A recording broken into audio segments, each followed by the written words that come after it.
बिस्मिल्लाहिर्रहमानिर्रहीम। System of linear equations उसके lectures continued हैं। So it's lecture number 11। यहाँ से पहले हम एक सिस्टम ऑफ इक्वेशंस में ये डिस्कस कर चुके हैं कि एक system of linear equation either have unique solution और हैव नो सॉल्यूशन और हैव इन्फिनिटली मैनी सॉल्यूशंस।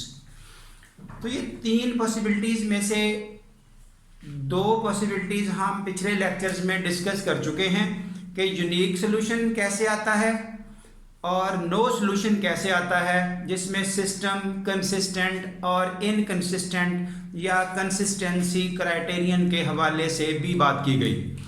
तो इस वक्त जो करंट क्वेश्चन सामने लिखा गया है ये इस चीज़ का हवाला है अब कि हमें कैसे पता चलेगा system has infinitely many solutions, तादाद उनकी इन्फिनिट है। तो इस इन्फिनिट तादाद को शो कैसे करना है और रिजल्ट आउटपुट कैसे शो होगी, कहाँ से अंदाज़ा होगा कि ये इन्फिनिट सॉल्यूशंस हैं। हाँ, इस हवाले से उसी तरह मेथड की एक्सरसाइज 4 और उसका क्वेश्चन नंबर 3, ये उसकी स्टेटमेंट है कि solve this system of linear equations. 5 variables हैं यहाँ पर x1 से x5 तक और 4 इक्वेशंस हैं। तरतीब में जो रूटीन हमारी चल रही है उसमें हम अगमेंटेड मैट्रिक्स लिखते हैं। अगमेंटेड मैट्रिक्स की ये नोटेशन है हमारे पास, a b सबस्क्रिप्ट में b आता है। और ये मैट्रिक्स कैसे बनाई जाती है, इन वेरिएबल्स के कोएफिशिएंट तरतीब से लिखे जाते हैं। और ये जो इक्वल टू का सिंबल है यहाँ थोड़ा सा स्पेस छोड़ के या यूं लाइन लगा के या ऐसे ही स्पेस दे के हम रूटीन में राइट साइड वाला कॉलम लिख सकते हैं। इस मैट्रिक्स को बोलते हैं अगमेंटेड मैट्रिक्स। और अब इसकी एचेलॉन फॉर्म या रिड्यूस एचेलॉन फॉर्म बनाने का मकसद क्या है, हम सिस्टम ऑफ इक्वेशंस को सॉल्व करते हैं उन मेथड से, यानी कि जो डिफरेंट मेथड्स चल रहे होते हैं, गॉसियन एलिमिनेशन मेथड या गॉस जॉर्डन एलिमिनेशन मेथड, उनको यूज़ करते हुए हम सिस्टम ऑफ इक्वेशंस को हल करते हैं। सो सॉल्यूशन के दौरान यहाँ से आगे सिर्फ इसकी एचेलॉन फॉर्म बनाई जा रही है, नथिंग एल्स। एचेलॉन फॉर्म बनाने के लिए स्टेप्स वंस अगेन सब के सब लिखे गए हैं, लेकिन अब मैं डिटेल डिस्कस नहीं कर रहा क्योंकि एचेलॉन फॉर्म या रिड्यूस फॉर्म से रिलेटेड पहले ही लेक्चर दिए जा चुके हैं। अगर किसी भी बच्चे का प्रॉब्लम है एचेलॉन फॉर्म या रिड्यूस फॉर्म बनाने में तो वो पिछले लेक्चर्स जो गुजर चुके हैं उसमें आपको आर्टिकल वाइज मिलेंगे, वहाँ से आप ये चीज़ें एचेलॉन फॉर्म या रिड्यूस फॉर्म को देख सकते हैं कि किस तरह से बनाई गई हैं, बिल्कुल step by step complete stepping के साथ। ये तमाम स्टेप्स यहाँ तक पहुँच के जो रूटीन मैटर है ये आपके पास मैट्रिक्स बनी है जिसको echelon form of the matrix कहा गया। अब इस एचेलॉन फॉर्म के आगे हम सॉल्यूशन लिख रहे हैं। रूटीन में जो हमारी ये लास्ट रो होती है, इस लास्ट रो से हम आउटपुट लिखते हैं 0x1 0x2 0x3, 3 वेरिएबल्स खत्म हुए, 1x4 -2x5, ये वही लिखा गया है इक्वल टू -1/2। यहां से आपको नजर आ रहा है वेरिएबल्स 2 बच गए। अब इन 2 वेरिएबल से हम इनका सॉल्यूशन कैसे करेंगे, जब हम इन्फिनिट सॉल्यूशंस की बात करेंगे तो स्ट्रक्चर हमारे पास इस तरह का बनेगा, वेरिएबल्स ज़्यादा बच जाएंगे और इक्वेशंस कम बचेंगी।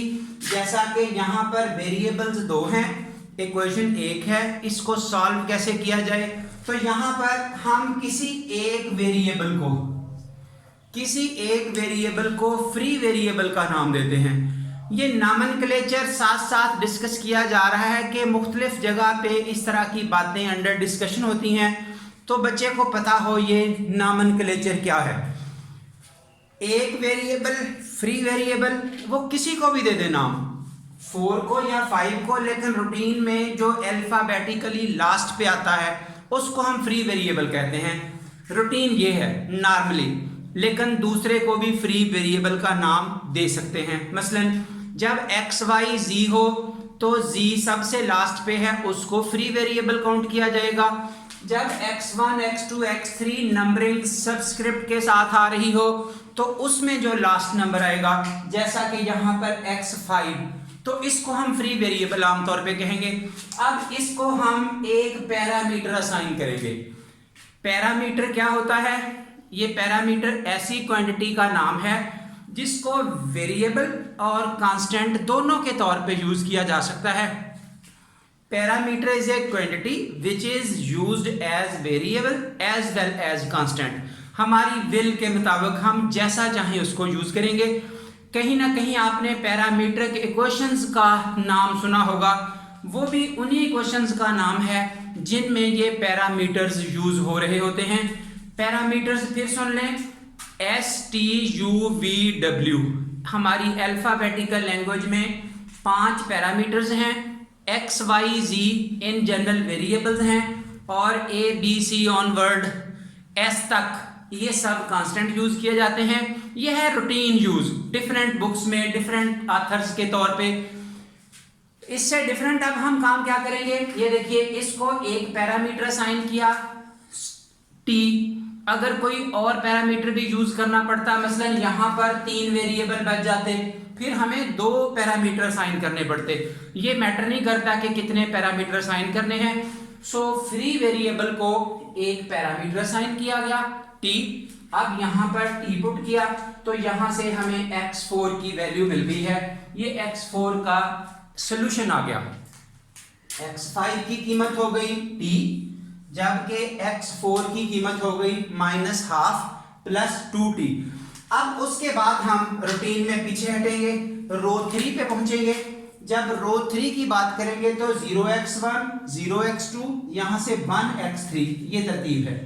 तो ये रही आपके पास नेक्स्ट इक्वेशन रो 2 से। यहां पर ये x4 वेरिएबल और x5 वेरिएबल, इन दोनों की कीमतें कहां से आएंगी? x5 as it is T है जिसको पैरामीटर का असाइन किया गया।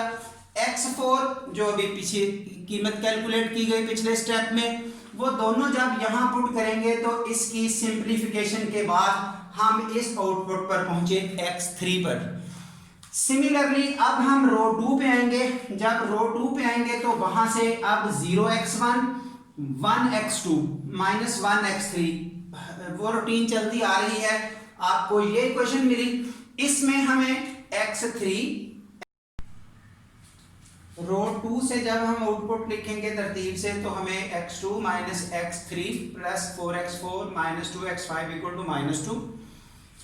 इसमें हम x3 x4 x5 की वैल्यूज जो पिछले स्टेप्स में कैलकुलेट कर चुके हैं यहां पुट करेंगे और हमें ये रिजल्ट मिला x2 का। और फाइनली फिर इस रो 1 से जब हम तरतीब से आउटपुट लिखेंगे तो हमें इक्वेशन ये मिली। इसमें हम पिछले चारों वेरिएबल्स x2 x3 x4 और x5 की कीमतें पुट करेंगे तो आउटपुट हमें ये मिली आफ्टर सिंप्लीफिकेशन। अब जरा इसका एनालिसिस कर लें। ये हम 5 कीमतें कैलकुलेट कर चुके हैं। सॉल्यूशन इसी चीज़ का नाम है कि जब हम वेरिएबल्स की कीमतें बता दें वो हमारे पास उस सिस्टम का सॉल्यूशन होता है। अब इन्फिनिट सॉल्यूशन ये कैसे बने? इस t को पैरामीटर कहा, यहाँ बज़ाहिर ये एज ए वेरिएबल नजर आ रहा है। अगर हम इस t की जगह पर फॉर एग्जांपल ये 1 लगा दें, when t is 1, जब t यहाँ 1 लगा तो इस जगह से x5 वेरिएबल की कीमत आ गई 1। जब यहाँ x4 की बात करेंगे तो -1/2 प्लस 2, ये प्लस का 1/2। इसी तरह x3 ये मिल जाएगा यहाँ से, x2 यहाँ से, x1 यहाँ से, ये आपको एक सेट मिल गया। सिस्टम ऑफ इक्वेशंस के सॉल्यूशंस का एक सेट मिल गया। आप इस t को चेंज करके -1 लगा दें, आपको अदर सेट मिल जाएगा। t की जगह 0 लगा दें और सेट मिल गया। तो जब t की हम कोई भी कीमत रियल नंबर्स में से पुट कर सकते हैं, हमें इधर से आउटपुट्स मिलती जाएंगी। There are infinitely many real numbers which exist. उनकी कोई भी कीमत लगाएंगे तो इन्फिनिटली मैनी हमारे पास x1 से x5 तक वेरिएबल्स की कीमतें मिलेंगी। इस तरह से ऐसे सेटअप में हम कहते हैं ये infinite number of solutions available है। हाँ जी, इस वक्त ये जो t पैरामीटर यूज किया, कभी कभी ऐसे होता है कि जब हम यहाँ लास्ट इक्वेशन की बात करते हैं तो हम इस x5 को as a parameter as it is use कर लेते हैं, हम t नाम नहीं लिखते, तो वो t की जगह x5 चलता आएगा।